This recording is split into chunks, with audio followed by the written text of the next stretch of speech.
Għaqdiet mhux governattivi li jassistu lil korpi dixxiplinati nataw fondi mid-Dipartiment tal-Protezzjoni Ċivili biex isaħħu s-servizzi tagħhom favur iktar sigurtà ċittadini. L-għajnuna li tlaħħaq l-40,000 euro fis-sena għandha lan tgħinhom ikomplu jsaħħu ħidmithom f'emerġenzi u taħriġ.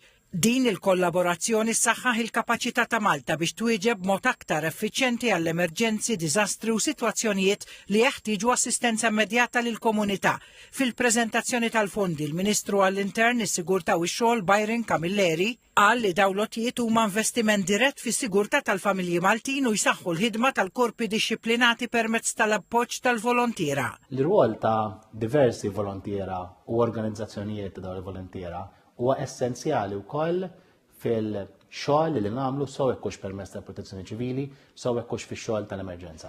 Daw il-persuni daw l-għaqdiet jassistu bl-aktar mod possibbli. Rajnija tiġri wkoll fil-maltempata Ħerri li laqtet il-pajjiżna fl-aħħar ġimgħat. U allura niffinanzjaw parti żgħira mill-operat tagħhom għaliex dak li jagħtu lura lis-soċjetà tagħna huwa kbir u huwa importanti. F'inċidenti kbar bħal nirien, arar, maltempati u operazzjoni ta' tfittxija u salvataġġ fost oħrajn, dawn l-entitajiet jipprovdu l-appoġġ tagħhom lid-Dipartiment tal-Protezzjoni Ċivili.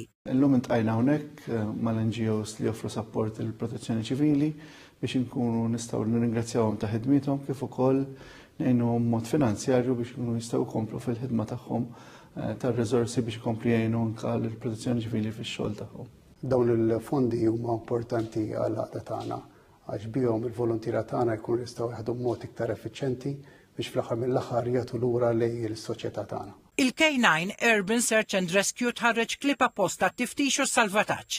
We are an NGO having highly trained rescue dogs, and the support from the CPD is very essential for us, not only the financial but even the collaboration. Ibbenefikaw b'kollox 8 għaqdiet: St. John Ambulance, Malta Red Cross, the Emergency Fire and Rescue Unit, l-Emergency Response and Rescue Corps Gozo, K9 Search and Rescue Malta, K9 Urban Search and Rescue Malta, Malta Amateur Radio League u St. John's Rescue Corps.